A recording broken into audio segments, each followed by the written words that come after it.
Hay mucho más para decir, pero nos vamos ya mismo porque es urgente. Urge en este momento la columna, el lujazo que nos damos aquí en La García de tener a Eugenio Raúl Zaffaroni, ex juez de la Corte Suprema y de la Corte Interamericana de Derechos Humanos.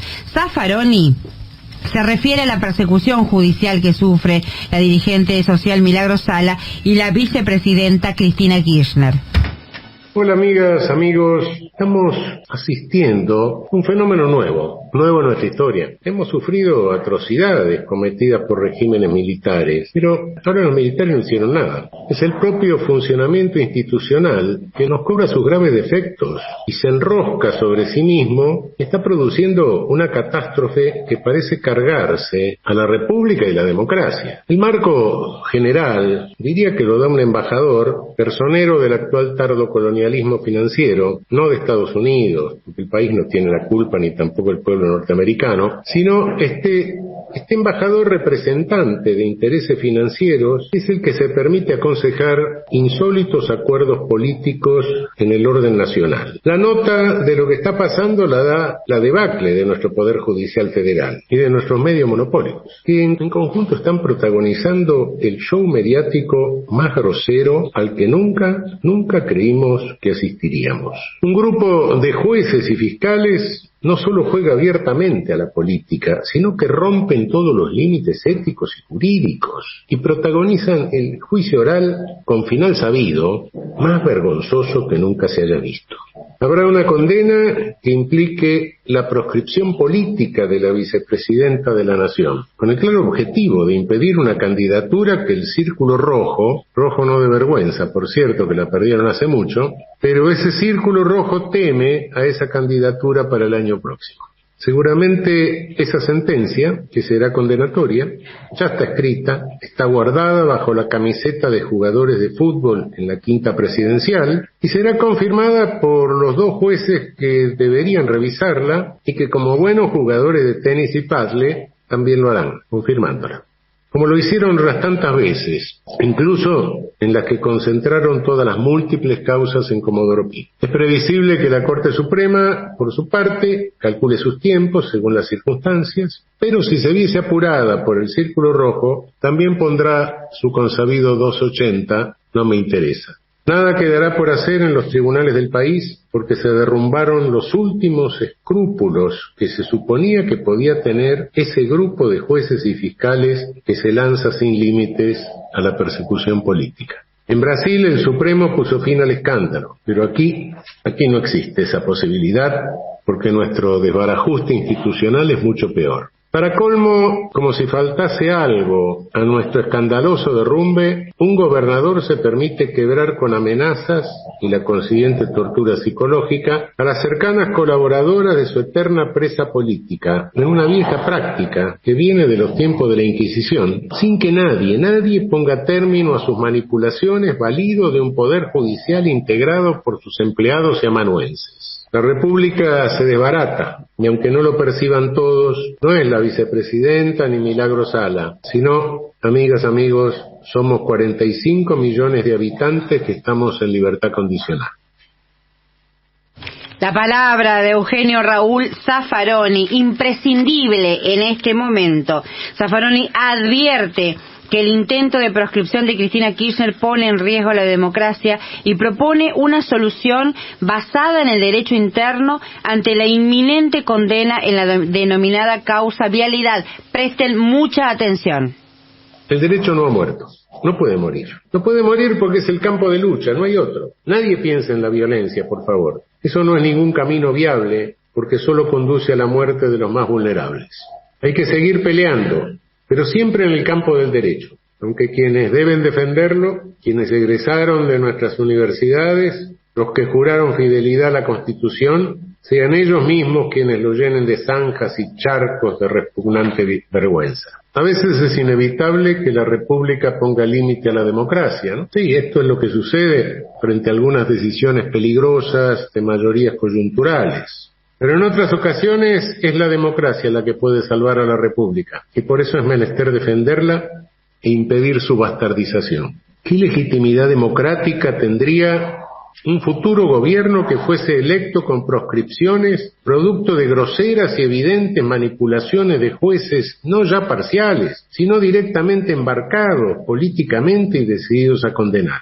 El desastre institucional de la República traería como consecuencia el desprestigio de la democracia. Por ende, que para restaurar la gravemente lesionada República es necesario salvar el futuro democrático del país sin abandonar el campo del derecho que, insisto, es el único posible campo de lucha. Si lo que preveo se cumple, si la vicepresidenta es condenada, si quienes deben anular este proceso viciado desde el inicio lo confirmasen o nada hiciesen, dados los tiempos del derecho internacional, resultarían ineficaces los recursos ante los organismos internacionales. No quedaría otra alternativa que buscar una solución en el derecho interno para salvar el futuro de nuestra democracia ante la perspectiva de llegar a una elección con proscripciones. El único recurso que queda, por duro que sea, no puede ser otro que un indulto presidencial. Es conveniente que lo vayamos pensando como último recurso para que la democracia preservada pueda intentar la restauración de la República. Hasta la semana que viene. Chao, buena semana. Hasta la semana que viene, Raúl Eugenio Zaffaroni, tremendo, durísimo Zaffaroni, y muestra un camino que dice vayamos pensándolo como última instancia, y dice que Alberto Fernández, el presidente, debería indultar, en el caso de que así ocurriese, a la vicepresidenta Cristina Fernández de Kirchner. Muy fuerte, impactante. Y vos sabés que ayer estuve consultando en Casa Rosada justamente si el presidente está evaluando esa posibilidad. Dicen que sí, pero que todavía falta mucho para que llegue esa instancia. Cristina Kirchner otra vez. En política no hay espontaneidad ni las cosas se dan por arte de magia, pero los acontecimientos emergen con cierta dosis de sorpresa o imprevisibilidad. El poder real, el de los grupos económicos, pretende disciplinar y docilizar a los dirigentes para que a nadie se le vuelva a ocurrir la osadía de hacer lo que hizo el kirchnerismo. Por eso, antes que presa o proscripta, la quieren deshonrar. Y si pueden, la quieren odiante. Lo venimos diciendo en estos micrófonos. No lo logran. Y eso también es frustrante. Todo esto para que pierda legitimidad. Y a la larga, que pierda en las urnas. Sin embargo, en la calle se equilibra la ecuación de los que juegan a la democracia timbiando la suerte de un país desde un despacho marmolado o un piso altísimo en un edificio de categoría. Ayer y anteanoche, la militancia brotó de todas partes para ir a cuidar a su líder a su casa y para acompañarla hasta el Senado. Eso no se cultiva de un día para otro, pero se activa por reflejo popular, sin órdenes de las conducciones intermedias y con la velocidad de quien salta en defensa de lo que ama. Aunque parezca mentira, algunos todavía no mensuraron el amor del pueblo por la vicepresidenta. En ese contexto, con aguante afuera y la tensión de propios y ajenos en lo que decía dentro de su despacho, Cristina utilizó las pruebas que los fiscales Diego Luciani y Sergio Mola, agentes de la persecución orquestada por Héctor Mañeto y las grandes empresas en su contra, presentaron fuera de término. Sí, escuchó bien. Cristina se valió de las pruebas que sus pedantes verdugos pretendían utilizar para meterla en cana. ¿Cómo hizo? Leyó 9.000 páginas de chat transcriptos desde el celular de José López, el ex funcionario del Ministerio de Planificación Federal, que apareció una noche de junio de 2016 revoleando un bolso con $9 millones, o uno o varios, ya no me acuerdo, por encima de la pared de un convento. Aunque no haya ocurrido exactamente así, así lo narraron los medios hegemónicos y así se repite socialmente. Pero el Poder Judicial recortó esos chats para que pareciera que López hablaba con Lázaro Báez e involucraba a la vicepresidenta en supuestos actos de corrupción. Lo que no mostraron, y sí mostró Cristina, es que López hablaba mucho más con términos complacientes y arreglando por igual cenas familiares o pagos bancarios con Nicky Caputo, el hermano de la vida de Mauricio Macri. ¿Qué quiere decir entonces? Que la jefa de López no era Cristina, sino Mauricio Macri. Ya el actual titular de la Cámara de Casación, Alejandro Slokar, advirtió en su fallo condenatorio contra López que la investigación realizada en primera instancia en esa causa había sido corta o defectuosa. Lo mismo que dijo la vicepresidenta apuntando al juez Daniel Rafecas y el fiscal del caso. Habrá que esperar que alguien recoja esta información y profundice la investigación sobre quién le dio y por qué y para qué esos 9 millones de dólares a López. Por último, habrá que esperar también que el Poder Judicial siga soltando los perros de caza contra Cristina, tanto que ella ya tiene asumido que su sentencia está escrita. Lo que queda es el peronismo, que no se suicida y necesita de la base de sustentación que solo ella tiene. Ese peronismo queda, decimos, que se ponga las pilas y la cuide. Y para cuidarla, tiene que ganar las elecciones del 2023. Y para ganar esas elecciones, precisa explicarle a sus votantes que garantizará la libertad plena de Cristina. Y si ese Poder Judicial es un impedimento y no lo puede sanear, el peronismo tendrá que ponerse de acuerdo, lo decía recién Zaffaroni, para que Alberto Fernández, Sergio Massa o Mongo Aurelio indulten a Cristina. Para que la dejen de joder, para rescatar la democracia, para que la felicidad del pueblo sea de nuevo una posibilidad.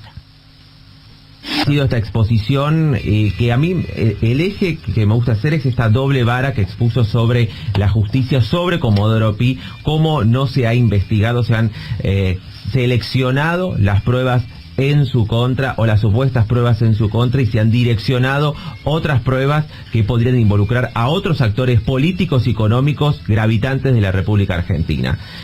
Así habíamos comentado que había mucho interés en mostrar lo que eran los chats registrados y que habían sido recabados por la justicia entre José López y decenas de empresarios de la obra pública, y que en definitiva lo que terminaba demostrando es que aquellos con Lázaro Báez, que fueron expuestos en este alegato de manera irregular o de manera sorpresiva por el fiscal Luciani, finalmente eran la minoría respecto a los que tenía con otros como Caputo y una decena de empresarios de la construcción, que justamente era con los que articulaba el exsecretario de Obras Públicas. La palabra de la vicepresidenta, ¿por qué ella quería hablar en la audiencia? Porque la regla jurídica es lo que no está en el expediente no existe. Por eso le niegan la palabra, y ella lo sabe. Por eso Cristina quería decirlo. Por supuesto que yo entiendo que todos o gran parte de estas argumentaciones la van a usar los abogados defensores en las defensas, ¿no? En las distintas defensas. Peraldi en el caso de Cristina y los Rusconi en el caso de Devido, etcétera, de las distintas defensas. Pero Cristina quería meter en el expediente, porque esa doble vara que vos estás mencionando sobre la justicia es el hilo conductor del lawfare. Y cuando decimos lawfare, capaz que algún oyente dice, pero ¿qué es lawfare? ¿Qué me importa? ¿Qué me impacta? Yo tengo que ir al supermercado y comprar la leche todos los días, y es cierto, pero sí impacta, porque estas acusaciones y esta estructura de persecución, que eso es el lawfare, ¿no? Una estructura de persecución jurídica, mediática, política, con la construcción en la Argentina de un partido judicial. Cristina dice algo que a mí me parece impresionante, cuando ella señala que en la Argentina el lawfare tiene una vuelta de tuerca, porque no solo es para perseguir a dirigentes del campo popular, y el liderazgo indiscutible de Cristina siempre fue contra Cristina. O sea, yo no estoy de acuerdo con que no es contra Cristina y es contra la democracia. También es contra la democracia, por supuesto, pero también es contra Cristina, porque sí importan los nombres propios. No es lo mismo un nombre propio que otro nombre propio. Lo que no implica que sea personal, no es personal, es político, y que lo que no implica que esa persecución a Cristina sea también una persecución a la democracia, a la institucionalidad, al Estado de Derecho, etcétera. Ahora, es contra Cristina, ¿no? Porque si no corremos de la lógica de la persecución y el impacto en el cuerpo de un dirigente político. Y es disciplinador. Por supuesto. Que era ese otro punto al que apuntaba la... El eje de la disciplina también está en decir, bueno, no es contra ella y es contra todo. No, es contra ella. Y el efecto de disciplinamiento es de derrame completo. Pero Cristina dice, no es solo, en la Argentina, no es solo la persecución y el disciplinamiento, sino es la defensa de sus propios intereses. La estructura del lawfare los tiene tan adentro a quienes organizan el lawfare que ellos se protegen sus intereses, protegen su necesidad de construir un escenario para arrasar con el campo popular, porque lo que quieren es eso. La quieren presa, la quieren aislada, la quieren fuera de la política, la quieren fuera de la política. Esta derecha feroz viene contra la política. Ritondo ayer, después de ver a Mauricio Macri, habló de no dejar atrás, sacarnos de encima, eso dijo, sacarnos de encima al populismo.